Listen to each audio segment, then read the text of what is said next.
Oi, meu nome é Bruno Aragão.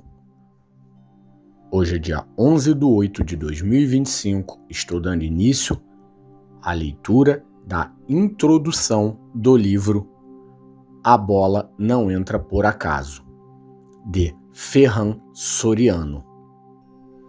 Estratégias inovadoras de gestão inspiradas pelo mundo do futebol. Ferran Soriano é o CEO do Grupo City. Queremos deixar bem claro que o canal Livro Raiz tem como objetivo incentivar o hábito de ler. Somos contra falsificações e qualquer tipo de plágio. Não é por acaso. Acaso em Moscou. Ano 2008. Eram 11 horas do dia 21 de maio de 2008, no estádio Luzhniki de Moscou. John Terry, capitão do Chelsea, se preparava para bater um pênalti, o quinto e último da rodada, que decidiria a final da Liga dos Campeões disputada contra o Manchester United. Os 90 minutos regulamentares haviam terminado, empate de 1-1. Os 30 minutos adicionais da prorrogação não foram suficientes para mudar o marcador. A final deveria ser definida nos pênaltis.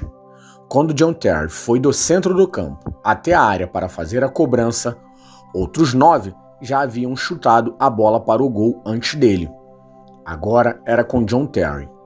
O time do Manchester United havia chutado os 5.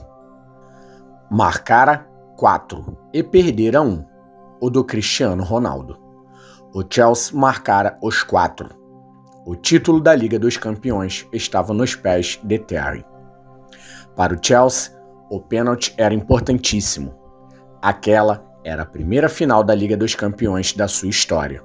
Já havia passado alguns anos desde que o multimilionário russo Roman Abramovich comprara o clube londrino e fizera um enorme investimento com a contratação dos melhores jogadores do mundo, a preços altos, com esse objetivo que estava precisamente naquele instante, tão perto. O Chelsea já tinha ganhado a Liga Inglesa em 2005, algo que havia 50 anos não conseguia, e repetira a conquista na temporada seguinte, confirmando sua volta à elite do futebol inglês. Agora queria a consagração europeia. Era um time com muitos jogadores estrangeiros. Apenas John Terry, o capitão, vinha das categorias inferiores do clube. Ele, mais do que ninguém no time, sabia o que significava para sua torcida transformar aquele pênalti. Terry era um deles e tinha a oportunidade de satisfazer um desejo muito antigo. John Terry iniciou sua corrida até a marca do pênalti e, com os movimentos prévios ao chute, conseguiu enganar o goleiro do Manchester United. O holandês Van der Sar jogou-se para a direita. Terry só tinha que jogar a bola para a esquerda. Foi o que ele fez. No entanto, justo antes de bater a bola, no momento de apoiar o pé esquerdo, escorregou e perdeu o equilíbrio imprescindível para ajustar o chute. Bateu na bola com o pé direito. Conseguiu se manter suficientemente reto para enviá-la para onde tinha pensado, para o lado contrário ao que o goleiro se lançara. Porém, não foi com a precisão suficiente e a bola, depois de bater na trave, saiu. Afinal, ainda não havia terminado. Seria preciso chutar ainda mais pênalti. Porém, Anelka falhou na 7ª tentativa dos londrinos e o Manchester United ganhou sua 3ª Copa da Europa. O Chelsea tinha tido a Liga dos Campeões na ponta dos dedos, nos pés de seu jogador mais emblemático e o que mais profundamente sentia as cores do clube. Mas aqueles pés haviam falhado no momento crucial. tinham perdido o título e perto de 30 milhões de euros em um segundo. Acaso em Barcelona, ano de 2003. Na segunda-feira, 16 de junho de 2003, o dia seguinte à nossa vitória nas eleições para a diretoria do Barcelona, fomos ao escritório do clube para começar a preparar a entrega de cargos que deveria acontecer nas semanas seguintes. Nesse dia, um dos gestores do Barça, da época, me disse: "Amigo, vou lhe dar um conselho. Não venham aqui dispostos a aplicar grandes técnicas de gestão, nem com vontade de usar o senso comum, nem a lógica empresarial. O futebol é diferente. Aqui, o que conta é se a bola entra ou não entra. Se entrar, tudo vai bem. Se for para fora, tudo é um desastre. É uma questão de acaso. É provável que no dia 21 de maio de 2008, às 11 em ponto, na frente da televisão, vendo o escorregão de John Terry, no momento decisivo de bater o pênalti, a pessoa que me deu o conselho em 2003 tenha dito que azar, e ratificasse a sua ideia de que no futebol tudo se reduz a uma mera questão de acaso. Lógicas visíveis e ocultas. Gestores de muitas empresas e setores diversos defendem que sua indústria é diferente de todas as outras. Olhe, não se engane, o mundo do salão de beleza, da farmácia, da edição de livros é diferente. Essa é uma atitude muito humana. Há uma conhecida expressão que diz que cada terra faz a sua guerra, embora, viajando pelo mundo, se perceba que, além de muitas características que diferenciam todas as terras, no fundo, todas as guerras acabam se parecendo. Acontece que em todas as atividades humanas há uma lógica que as move e as controla, uma lógica que age de maneira mais ou menos oculta, mais ou menos observável. Portanto, quem quiser ter sucesso em alguma atividade deverá identificar e compreender a lógica que existe por trás dela, reinterpretá-la e adequá-la às novas realidades e desafios. Identificar e compreender a lógica que existe por trás de uma determinada atividade a qual se quer acessar é o mínimo básico e necessário. O leitor terá visto alguma vez pessoas que pretendem administrar uma organização sem nem sequer ter chegado a compreender o funcionamento básico desse negócio, desse setor ou da própria empresa. Às vezes, são pessoas com boa vontade que acreditam que a vida é uma montanha russa, onde tudo sobe e desce, repleta de acontecimentos que tanto podem ser positivos quanto negativos, dependendo do acaso supremo ou da providência.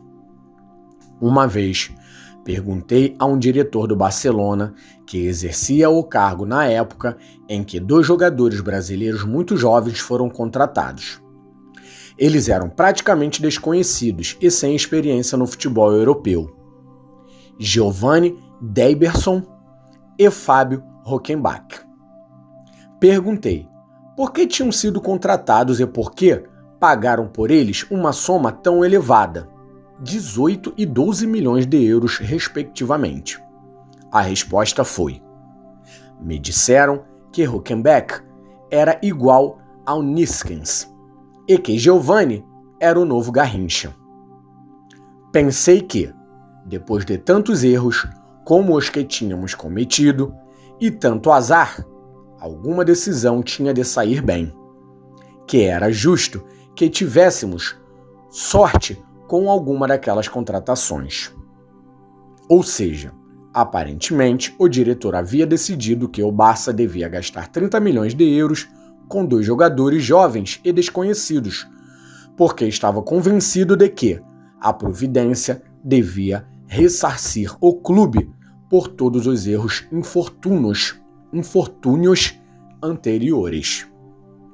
Está claro que havia uma maneira mais racional de avaliar a necessidade de contratar aqueles jogadores e o preço que deviam pagar por eles.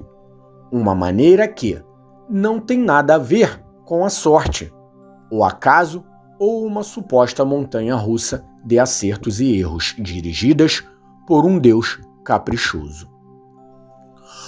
Os entusiastas do clássico. O futebol é assim. Poderão argumentar casos nos quais equipes pequenas ganharam partidas ou até campeonatos contra outras maiores, desafiando a lógica. Porém, se em um exercício de matemática recreativa quiséssemos explorar as chaves do sucesso esportivo e para fazer isso analisássemos os 10 anos da Liga Inglesa, de 1990 a 1999, como fizeram os pesquisadores Szymanski e Kuipers, encontraríamos uma variável que explica os resultados esportivos das equipes, com uma correlação quase de 1 a 1. Essa variável explicativa representa os salários relativos. Ou seja, se analisarmos um período suficiente longo, as equipes que ganham são as que pagam os salários mais altos, as que são capazes de contratar e pagar a preço de mercado os melhores jogadores. É puro senso comum, porém, vê-lo ratificado pela matemática acaba sendo revelador, porque, às vezes, o fato de que um time pequeno como a Real Sociedad estivesse a ponto de ganhar a Liga Espanhola em 2003 ou que o Porto ganhasse a Champions em 2004, pode nos levar ao engano. Assim, se quisermos ter uma equipe campeã, uma equipe que tenha possibilidade de ganhar campeonatos de forma periódica e recorrente, devemos trabalhar com firmeza para ter um clube grande, que gere receitas suficientes para contratar o melhor talento futebolístico disponível. E isso se faz trabalhando duro, administrando com bom critério, com o mesmo senso comum que utiliza o diretor de uma corporação multinacional ou o comerciante da esquina. Não tem nada a ver com o acaso. E se, finalmente, o leitor me permitir levar ao extremo a argumentação, temos certeza de que Terry errou o pênalti só por azar?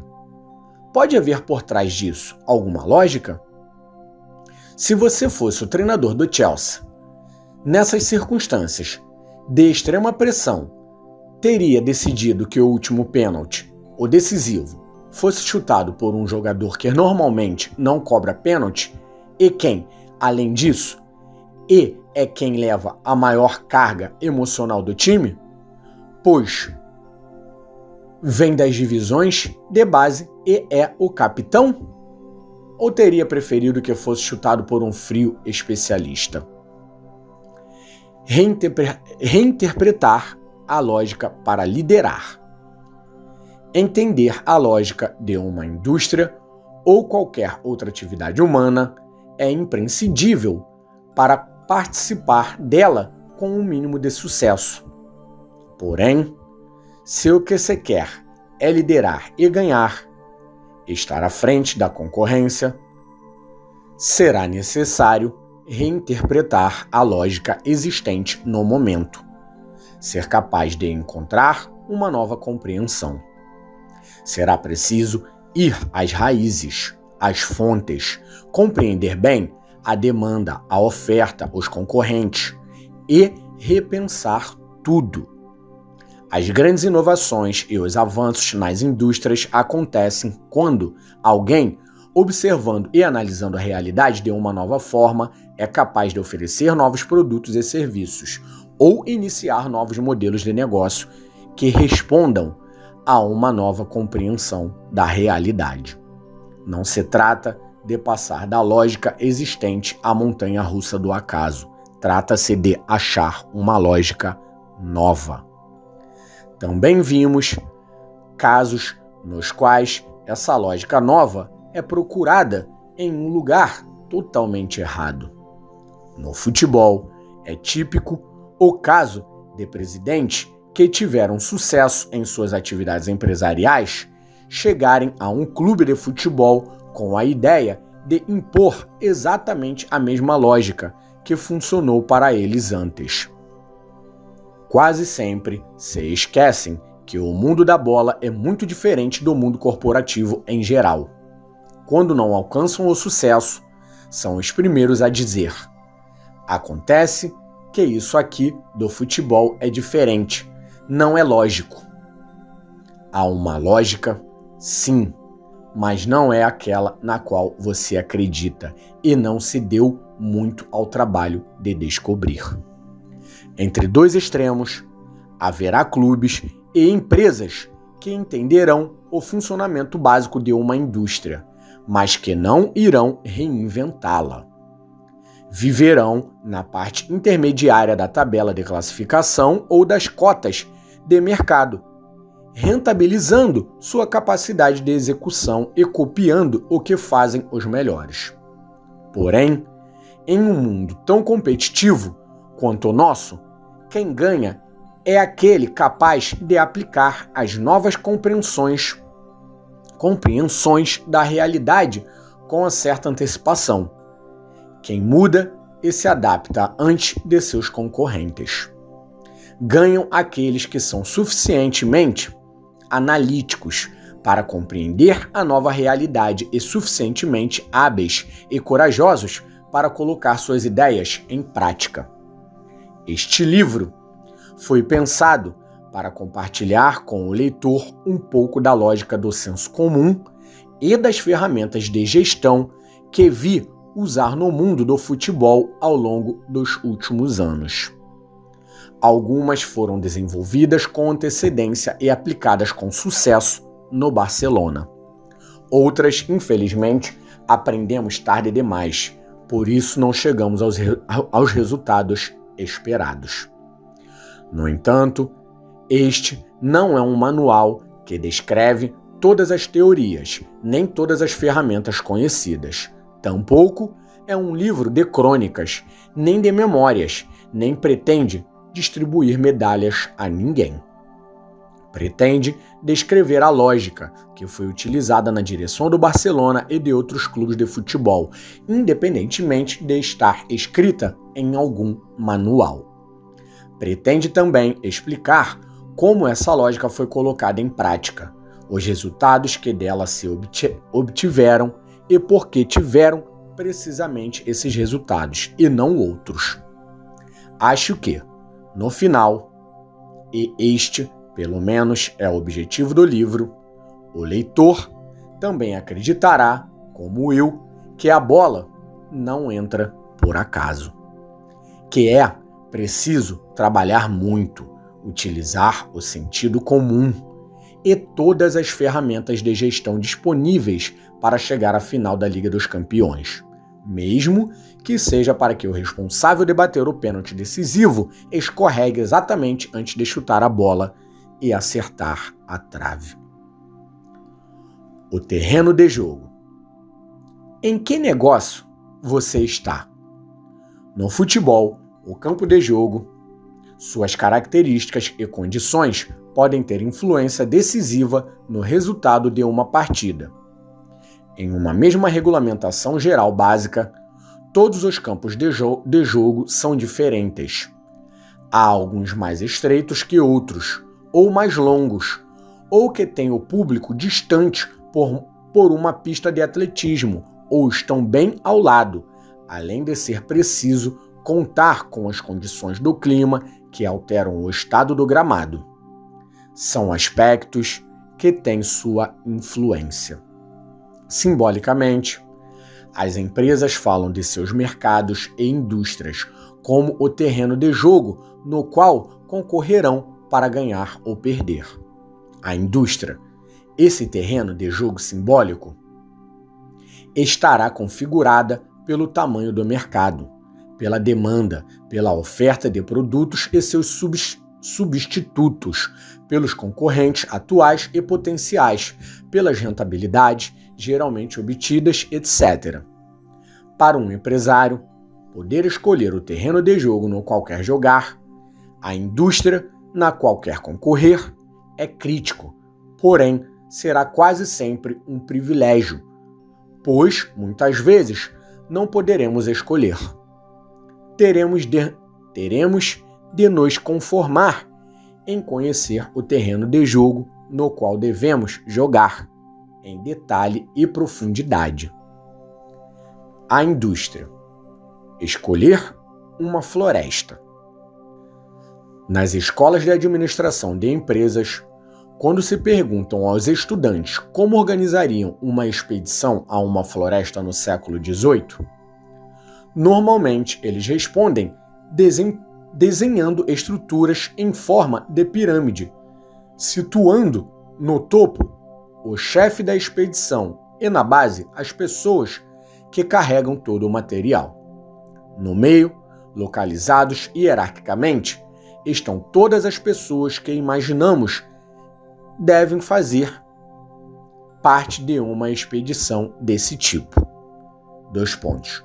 Coordenadores, vigias, cortadores de galhos, pessoal de logística, etc.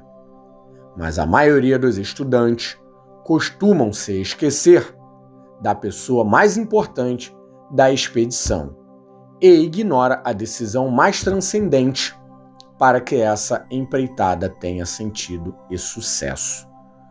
Poucos mencionam uma pessoa que provavelmente deveria estar em um escritório em Londres. Talvez um aristocrata endinheirado e filantrópico, que é quem decide iniciar a expedição após ter identificado para qual, dentre todas as florestas inexploradas, se dirigirá a expedição que ele financia.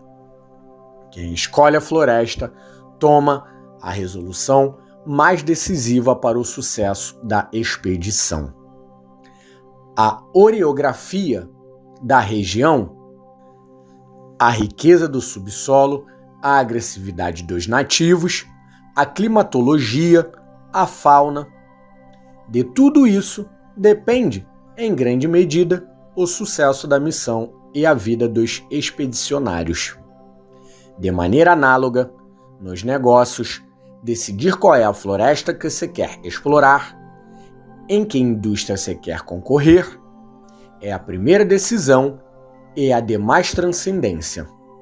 Todos já vimos e passamos pela experiência de equipes formadas por gestores de grande talento que não conseguiram ter o sucesso que suas capacidades e habilidades anunciavam.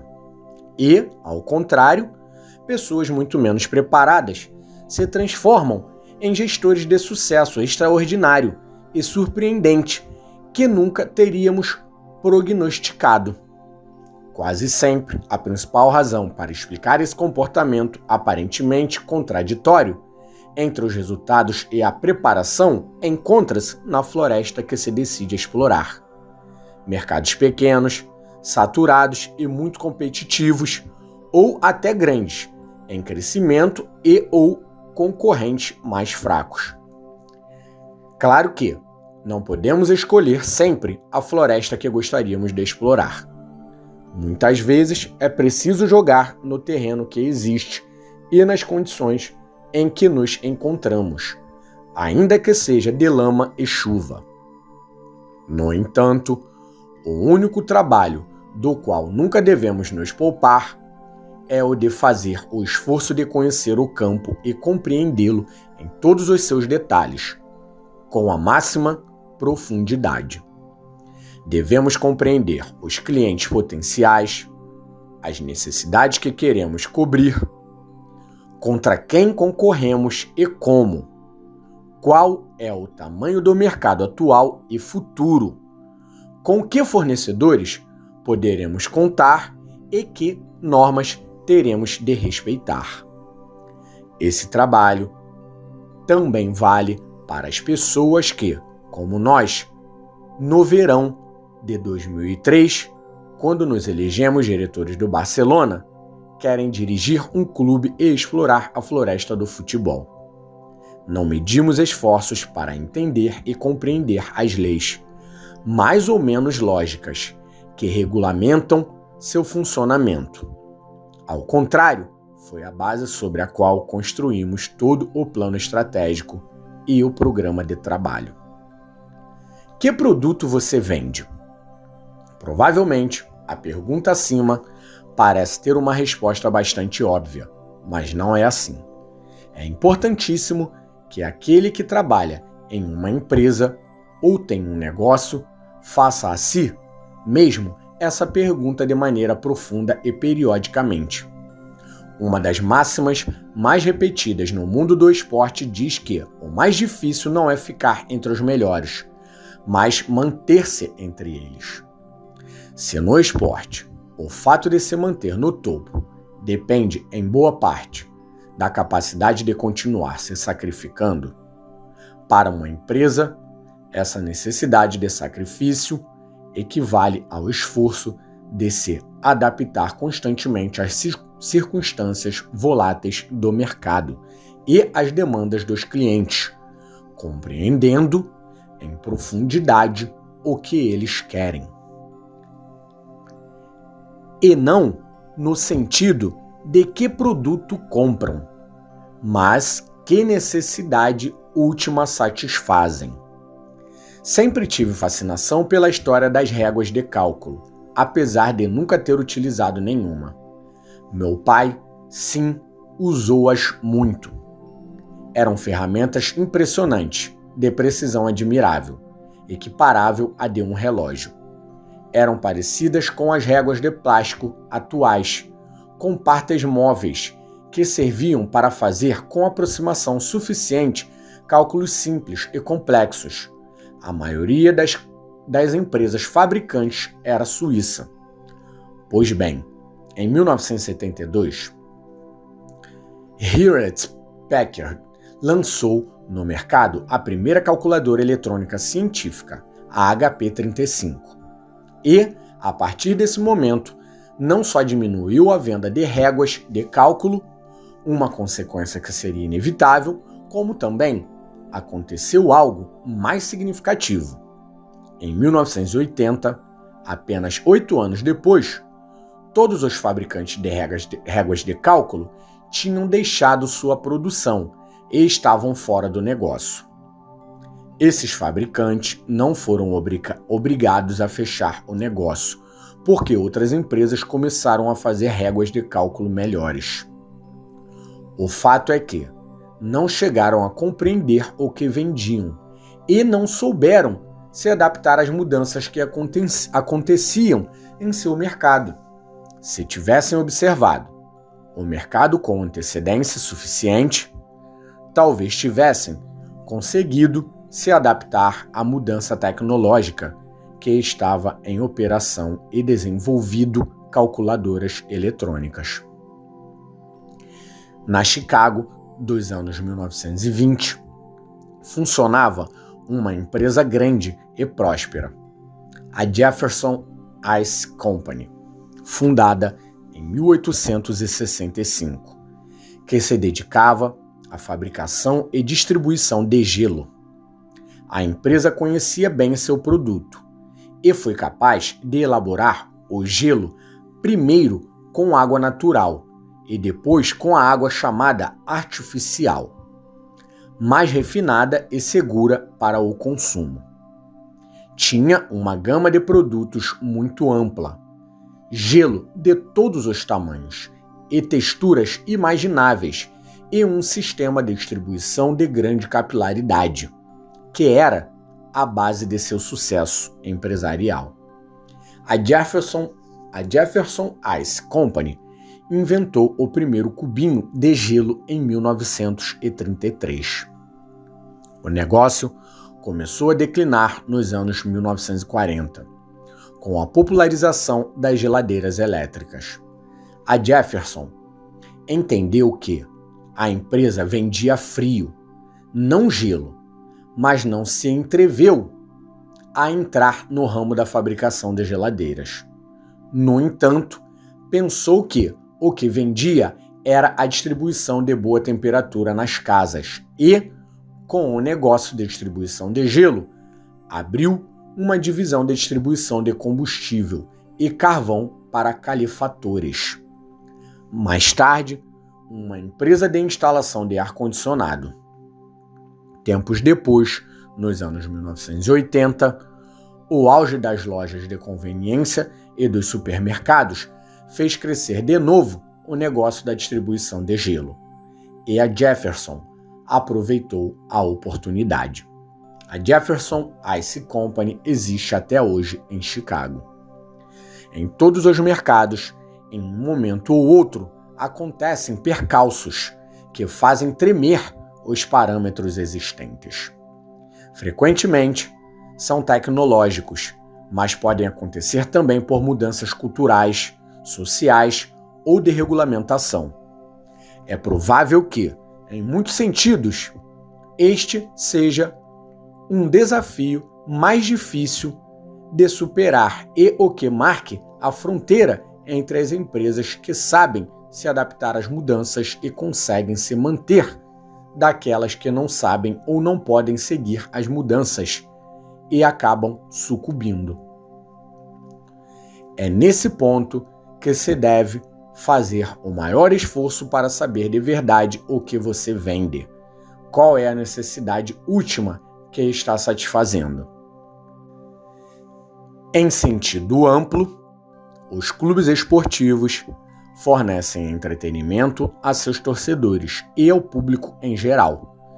Também têm seus concorrentes, como o cinema, a televisão, o teatro ou qualquer outra forma de lazer. Porém, está claro que os clubes de futebol têm uma carga emocional muito superior para muita gente, e sua capacidade de representação social também é muito maior. Existe ainda uma diferença fundamental do futebol em relação a outras formas de entretenimento de massa.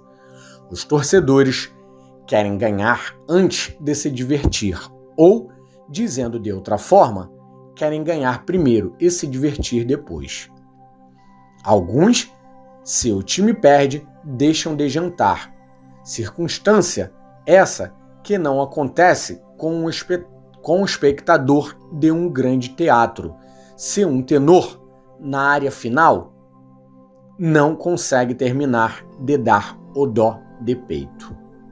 A identificação dos clubes de futebol com seus territórios e população é um fato excepcional. Os clubes de futebol estão dotados de valores sociais e, algumas vezes, também políticos. Quando estávamos preparando as eleições para a diretoria do Barcelona em 2003, refletíamos sobre o que realmente esperavam os sócios da candidatura ganhadora. Que necessidade os novos gestores do clube deveriam satisfazer? Em síntese, isto é o que pensávamos que os sócios queriam. 1. Ganhar. Que se construísse um time vencedor. Uma equipe que jogasse bem e ganhasse. Uma equipe com a qual fosse possível sonhar. 2. Que o clube, os sócios e, por extensão, os catalães, estivessem bem representados, que tivessem uma boa imagem. Para conseguir ambas as coisas, o clube tinha de ser administrado de forma excelente, com o objetivo de conseguir a renda necessária para montar equipes competitivas e armar uma organização exemplar em todos os sentidos. A forma e o tamanho do bolo. Depois que o produto que vendemos estiver bem definido, assim como a necessidade que estamos satisfazendo, a pergunta seguinte é: qual é o tamanho do bolo? Ou seja, qual é a dimensão do mercado ao qual nos dirigimos? É preciso saber seu tamanho e os modelos de negócios atuais, sua evolução e suas perspectivas de crescimento. Quem avaliasse o mercado do futebol em 2003 a primeira coisa com que teria se surpreendido seria o crescimento que ele tinha experimentado nos últimos 25 anos. Em geral, as rendas dos clubes tinham incrementos anuais muito significativos e consistentes, entre 10% e 25%, muito acima da maioria das outras indústrias. Poucos leitores devem ter tido o privilégio de trabalhar em uma indústria que cresce tanto durante tanto tempo.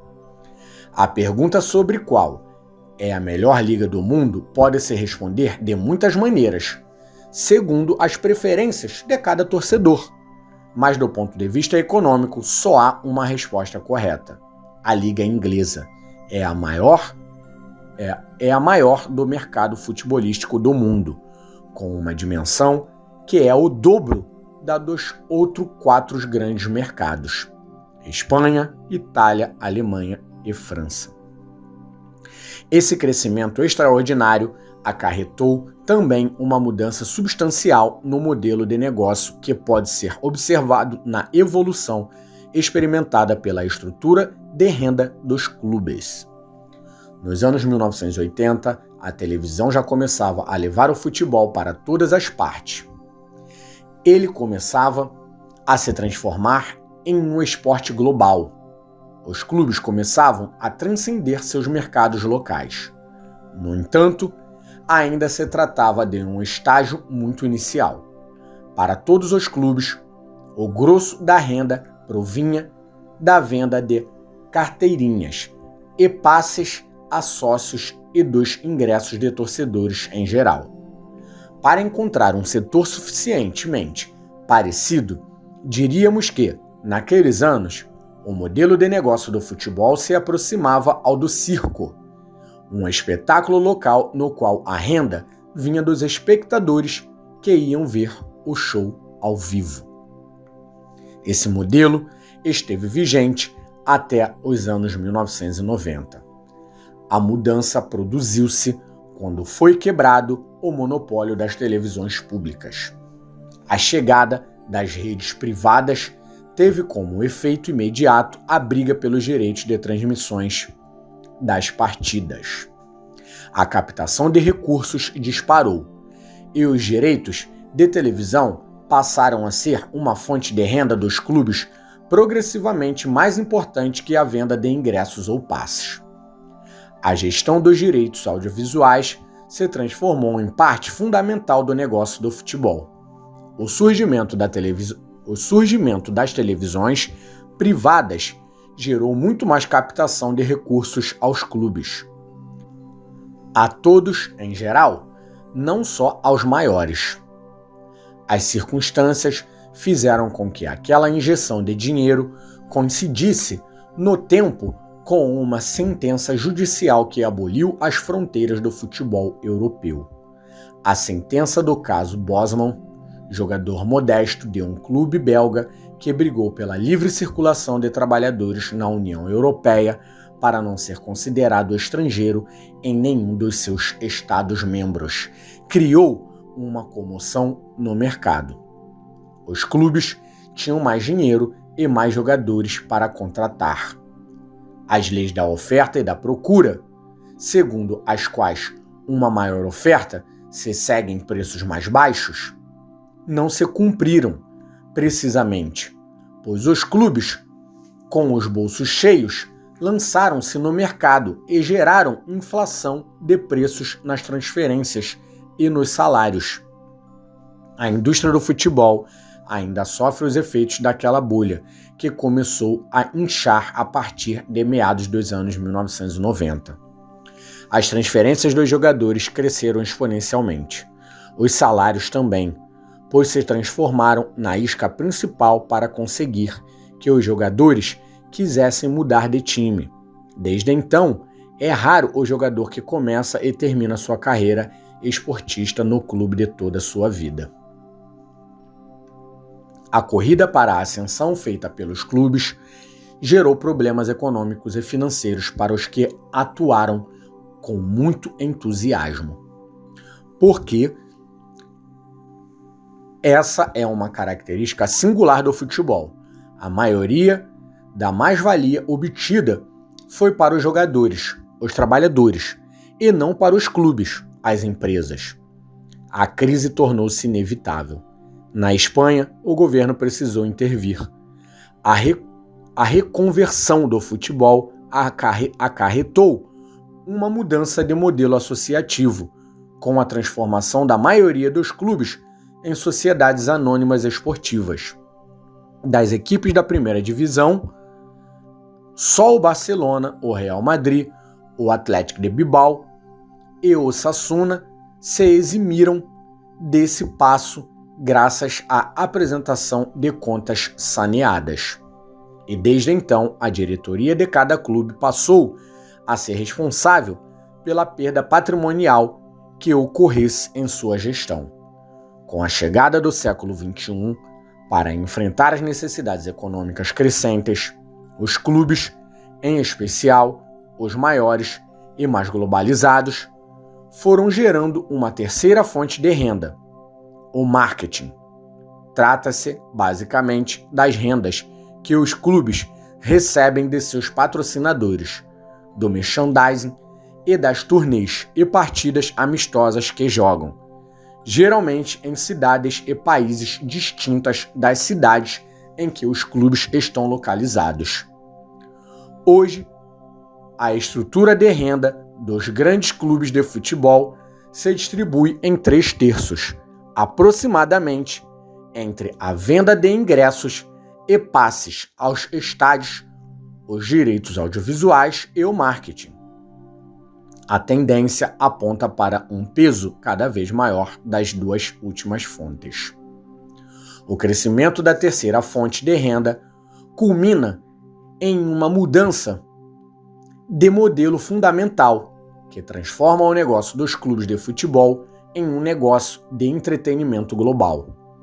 Um negócio no qual, a partir de um conteúdo, basicamente as partidas de futebol e alguns personagens, jogadores, treinadores, etc., se realizam espetáculos de massa que podem ser assistidos ao vivo, se produzem e comercializam conteúdos audiovisuais e geram atividade de marketing.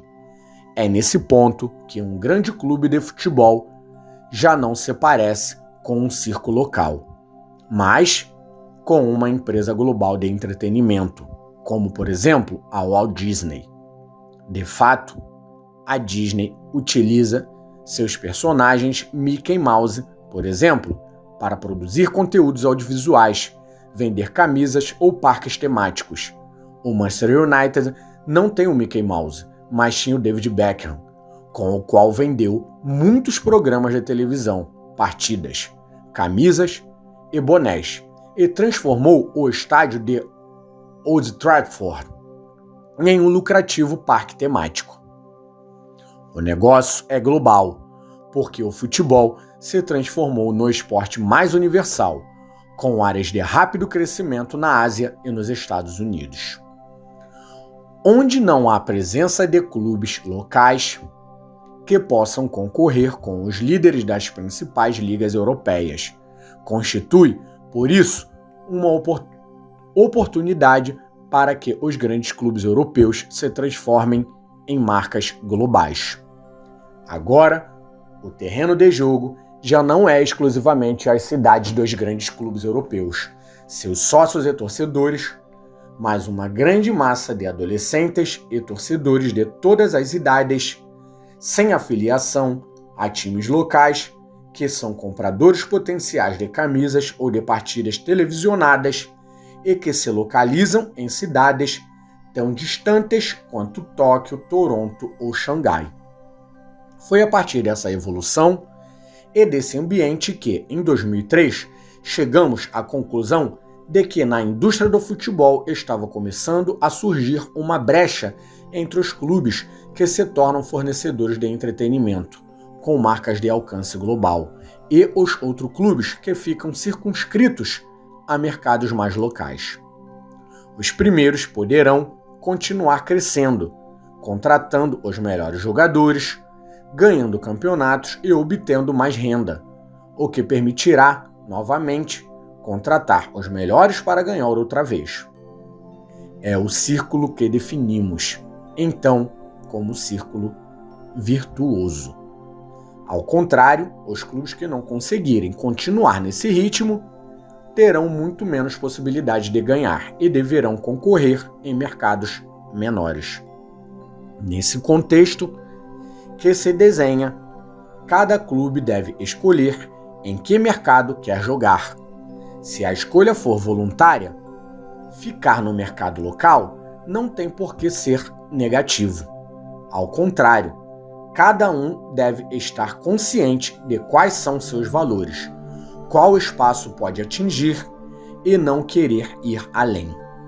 Veremos no próximo capítulo exemplos de diferentes estratégias de clubes de futebol, formas diferentes de participar dessa indústria.